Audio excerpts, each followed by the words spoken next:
Muhammad the Prophet and Muhammad the Man. Both of them come to life in a brand new book by author Lesley Hazleton. The book is called The First Muslim, and it's coming up next on Well Read. Well Read is made possible in part by the generous support of viewers like you. Thank you.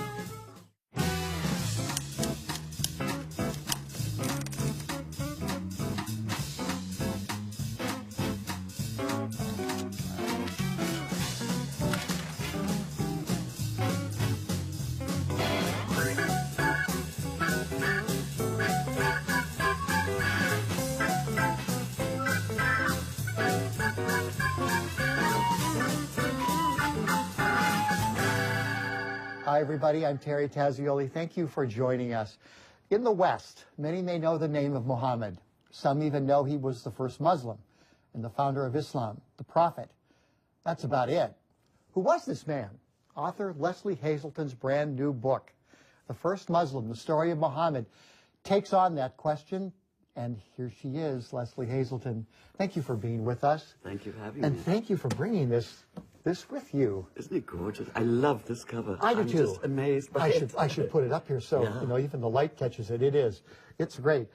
Usually I've told you this before. Usually I ask the author to go through a bit of a capsule of his or her book, but this is pretty obvious. This is a biography. This is Muhammad and his story from literally start to finish. Exactly. It's his whole story. I mean, Absolutely. most biographies, for some reason, start at age 40 when he had the first revelation of the Quran up on the mountain outside Mecca.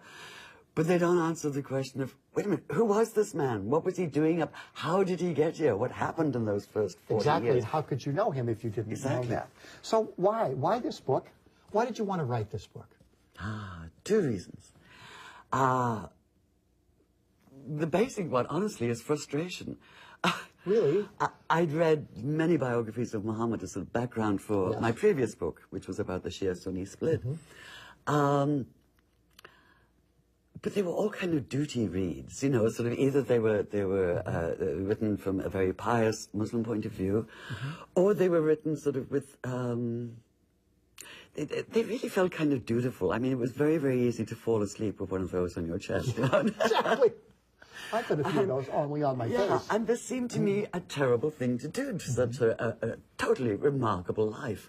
So what I wanted to do was to bring him to life, to see him as a complex, multi-dimensional human being instead of the sort of rather two-dimensional sort of cipher or symbol or figure that we're used to thinking of him as. So really I wanted to I think that's a basic task of the biographer, to have the respect to see your subject in full. In fact, to make him more than a subject, to make him a whole human being, a man in full. So I wanted to see Muhammad whole.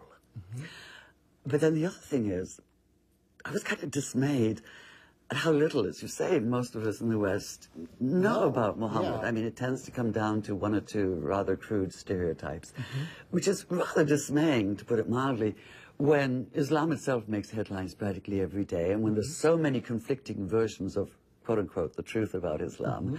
I think it's vitally important for all of us to know a lot more about Muhammad and to be able to appreciate who he really was. And I went at the book very much as a student because, admittedly, I was one of the Westerners who knew very little, obviously very little. I just had not taken the time. And so when I read this, I really wanted to pay attention, and I did, all the way through. And I learned a lot about him, but I also learned about the land and the people of the early 7th century, right? And the politics and the life and the traditions that make this so rich. How did you find those to be very simplistic about it? What I wanted to do was, I knew a lot about Muhammad from all those existing biographies and so on, but none of them really gave me a good sense of who he really was. And for that, to sort of enter into Muhammad's life, as it were, to write with empathy, not with sympathy, but with empathy, which is, big difference. Yeah, the good faith attempt to understand someone else's experience. You need to know not only where they came from, but you need to know the smells and the sights and the sounds of the place, the deeply held and cherished beliefs of the place, the culture, the people he was with, as well as the man himself. You need to know, you need to be able not to sort of pass over what seem to be details which to me are totally intriguing, perhaps because I used to be a psychologist. For instance, just about all the existing biographies mention that he was born an orphan. His father died before he was born. And then skip merrily onwards as though that had absolutely no bearing on the man he would become. And to me it's central, this thing that he was born into the ruling tribe of Mecca. But he was born very, very much the outsider within that tribe by virtue of being an orphan. And I go into everything that being an orphan meant at the time. And this, I think, is one of the most fascinating things to me about the life of Muhammad, is this continual tension between outsider and insider. He starts off as the marginalized outsider. He ends up, of course, as the ultimate insider. But along the way, there's continual tension between inside and outside. That totally fascinates me. Or, for instance, the fact that when he was exiled from Mecca, basically it was exile. It's usually translated as, the hijra is usually translated as the emigration, and that's the sort of accepted Islamic term for it, but it wasn't. It was exile. He was thrown out of Mecca under threat of assassination. There was a concerted attempt to kill him. And this was once he began. This was 12 years after he got the first revelation, yeah. And he still had 10 years left to live at this stage. The psychology of exile, what happens to you in exile, especially in a time and a place where the sense of home was so much more rooted in place than it is now. So much more. These things seem to me essential to understanding the man himself. Well, and I mean, here's, to use the word to understand you and your attraction to this or your desire to do the book, you have a long connection in the Middle East. You were a correspondent and lived in Israel, I lived in Jerusalem for 13 years and reported from Jerusalem, yeah. What brought you there in the first place? And do your own journey. Take me a little bit from that time to the desire to write this book. I think I really needed to get out of England. I once wrote a book that began, I was never very good at being English, and I'm not. I am so glad to be an American now, despite the accent. But it is a continued fascination with this vast and volatile arena in which politics and religion intersect, especially in the Middle East. I'm Jewish and I'm agnostic. As a Jew, obviously, I'm very sensitive to stereotype, and which is why, the stereotypes about Muhammad really need to be explored and busted. But as an agnostic, it puts me in a very interesting situation. I mean, I talked before about Muhammad as insider and outside. It places me in that same situation. I'm sort of taking an outside, I'm coming from the outside, but trying to work my way inside, knowing at the same time how outside I am. So it's a very different way of looking at Muhammad. That's what I mean by empathy. Yeah. Okay. And given that, as an outsider, did you worry once you began to do the research seriously 5 years ago and the writing of the book, did you worry that maybe this wouldn't be taken seriously because people would say you're an outsider? I'm sure that they most likely will. No, I don't think there's any way anybody could not take it seriously. The basis of my research, I went back to what very few people alas do. Right. I went back to the earliest Islamic biographies and histories from the 8th and the 9th and the 10th centuries, and I worked mainly with those. But again, it's a matter of how you read them. They are bursting full of vitality, and they're told very much in the Middle East and in the traditional Middle Eastern style, which is likely to drive any Westerner kind of nuts, because it goes round and about and sort of you might also almost call it kind of Byzantine style, and they're full of contradictions. And to me, part of the excitement of exploring Muhammad's life was figuring out where I got the real feel. The feel of reality, as opposed to the sort of slightly distant feel of writers, historians writing later, writing either what they think should have been or might have been, and so on. For instance, when that night on the mountain just outside Mecca, when he had the first revelation of the Quran. When he was 40 years old. When he was 40 years old. What really struck me was not even so much what happened that night as what did not happen. Yeah. Yeah. I mean, he didn't come down shouting hallelujah and bless the Lord, right? He didn't come down with no choirs of angels, no music of the spheres, no elation. I mean, he was, and not even the whole of the Quran, just 5 verses, just the very, very first tip of revelation. He came down in a state of absolute terror. He was convinced that, I mean, what had happened? That this barrier between the human and divine had been suddenly violently broken, and he experienced it as violent. He experienced it as the life being crushed out of him, this huge weight bearing down on him until he could hardly breathe. I mean, we would later describe it as pain like no pain he'd ever experienced before. So in his own reported words, he said that at best he thought he was losing his mind. He was going mad. At worst, he'd been possessed by a jinn, you know, an evil spirit out to deceive him. And he was in such despair that his first reaction was to try and kill himself, was to try and throw himself off the mountain and put an end to this by putting an end to his life.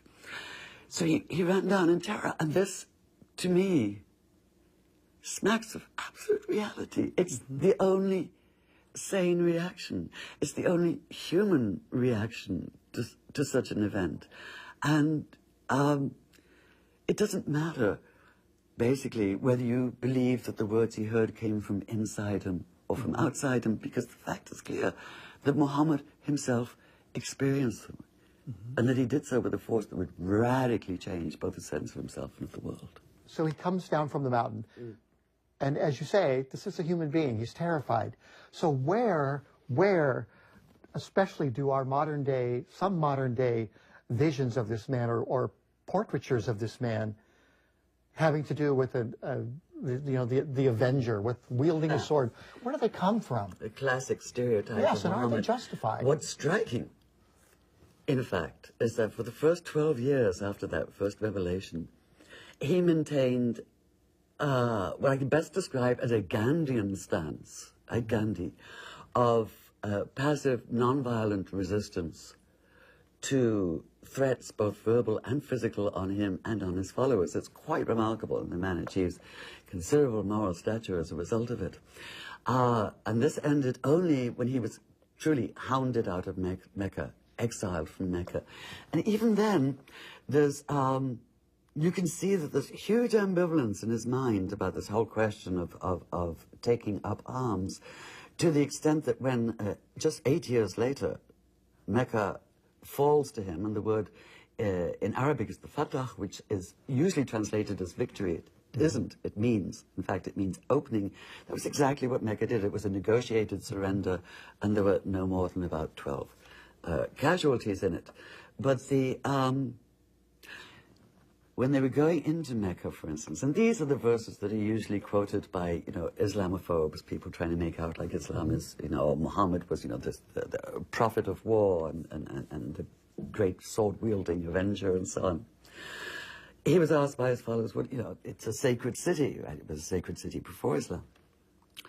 What if we get attacked? What are we going to do? And that's where you get these verses, these Quranic verses saying, well, yes, you are allowed to fight non-believers, but, and then what they always leave out is this huge series of buts. Only if they attack you first, and only if it's here, and only after you've negotiated with them, and then comes the kicker every single time. But judgment belongs to God alone, and better if you don't. This is always left out. So, you can you can take citations or quotes, from the Quran totally out of context, as you can from the Bible. You can make the Bible out to be the same thing. And you can make it into whatever you like. I think we tend to forget, we talk about Islam as though it was some big monolith, but there's 1.5 billion Muslims worldwide, and it's different for every one of them. And the extremist, militants are a tiny, tiny minority. But they're the ones we've latched on to for obvious reasons in the West, not least 9/11. And we tend to stereotype from that. We judge 1.5 billion people by the actions of 18 or 19 on And it's, so this is basically a means of, it's not that I want to counter stereotypes. I want to understand from the inside. I want to look at what really happened. I want reality instead of snap judgments and quick, Sure. miscitations and stereotypes. Certainly.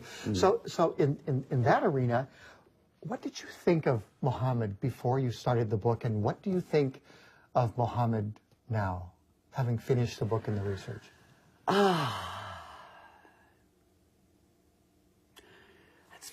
What do I think of Muhammad? You know, after you sort of lived with someone as a writer for what I've been saying was 4 years, but I just realized it's actually more like 5.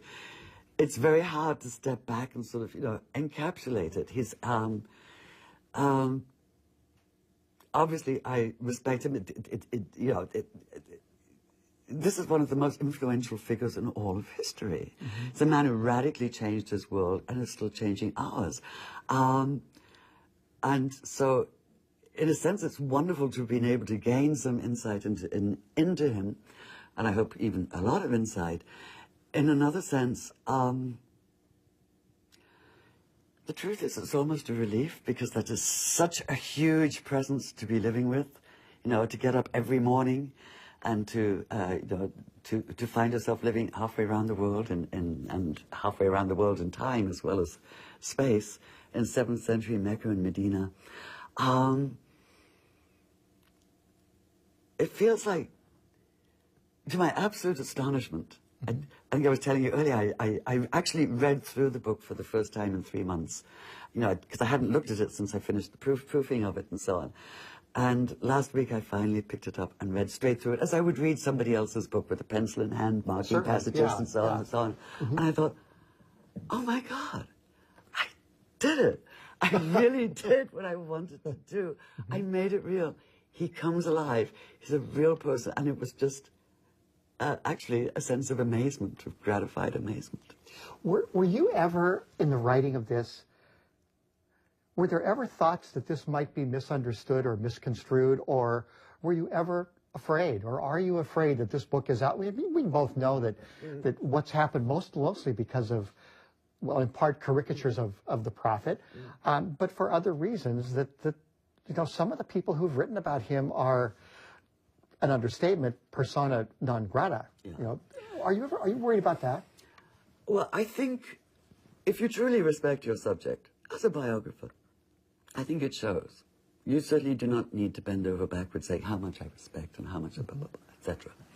And I think this does show. And I know Muslims who have read it have been extremely generous, even though I know that for them it's a very different way of looking from the outside, outside inside, as it were. Right? So, listen, I can't speak for, the extremists. No, certainly I have no wish to speak for extremists. But I think I'm pretty sure that the vast majority, if we're talking about Muslims, the vast majority of American Muslims are here in America for a very good reason, because of its liberties, because of its freedom, because of its democracy, and so on, and are absolutely fascinated, by the idea of a book about Muhammad that's actually a pleasure to read instead of one that they feel they have to slog through. For non-Muslims, there's to me, the pleasure of discovery, the aha, sort of lived reality, right? And, but certainly for anti-Muslims, for, again, another kind of extremist, the Islamophobes, they'll be, I'm sure, kind of upset at the very fact that, that I see Muhammad whole, in full, in the round, instead of just clipping out sort of little bits of his life with an agenda. This is a book written, I've been asked about my agenda. There's lots of, obviously, suspicions about where I'm coming from, especially as a Jew, right? And then as an agnostic Jew. But my agenda really was, I wanted to do justice to my subject as a biographer, as a writer. And to my delight, I feel I have. That's great. Yeah. I cannot think of a better way to finish this, so thank you.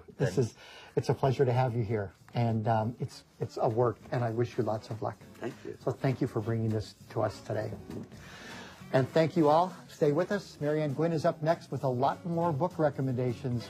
We'll be right back. We'll see you in a minute.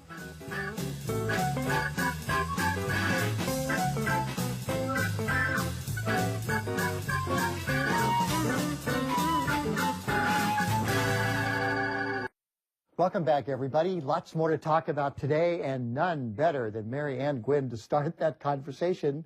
It's all yours. Here I Until I am. butt in, as I always do, you know? Yeah. Lesley Hazleton is an accomplished author. She's written a number of books. I wanted to mention a couple that bear quite a resemblance to the first Muslim, in that they take a figure of religious significance, and then she sort of, she starts kind of peeling away the myth and the embroidery, and then she really tries to get to what was that person really like. Not easy, especially since some of these people lived hundreds and hundreds of years ago. Yes. Yes. Yes. In an era when, you know, writing was not all that widespread. So she spent years on the ground in the Middle East, as you all mentioned, and she's fascinated with the history of that region, and her fascination goes across religions.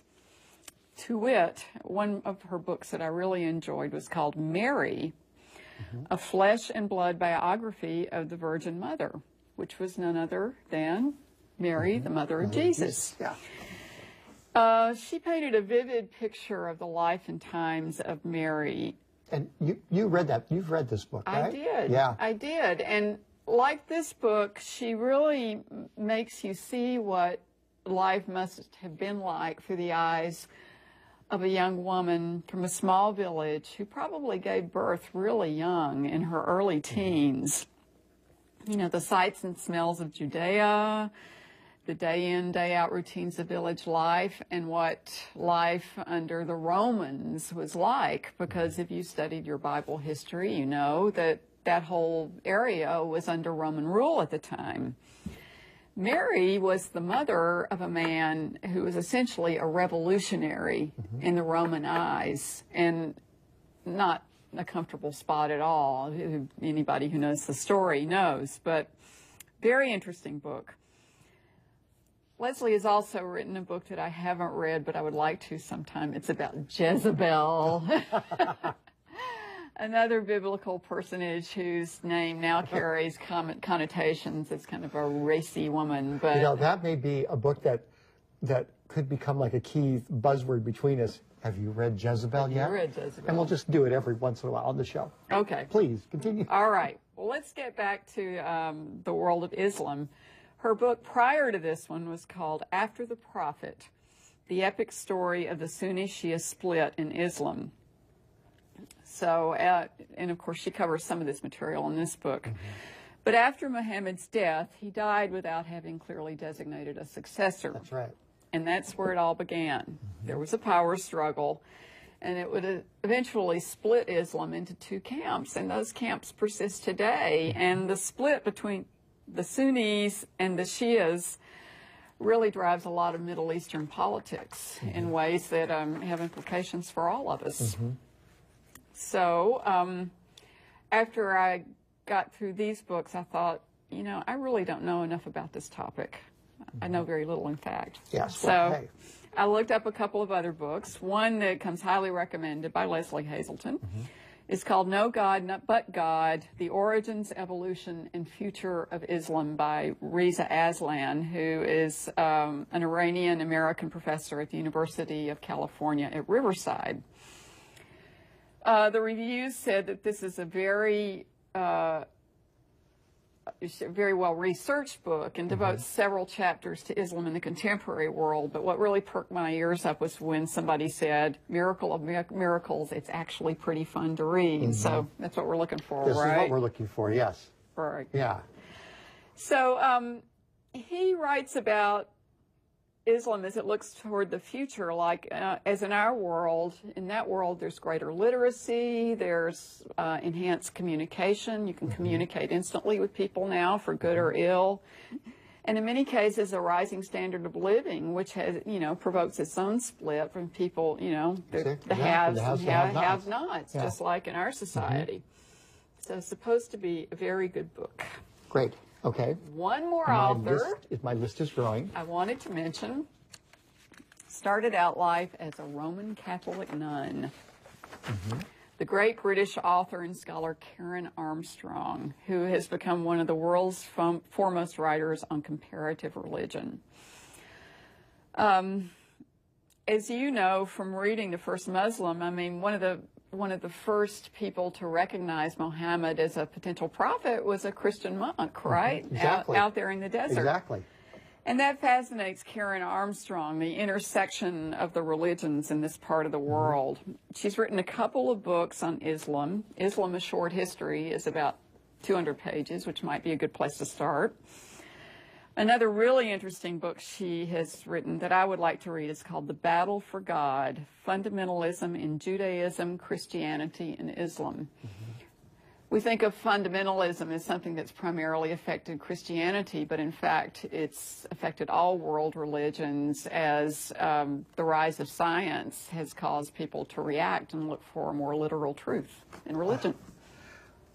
The pile by my bed is growing rapidly. I hope it's growing rapidly. Glad I could help. I know.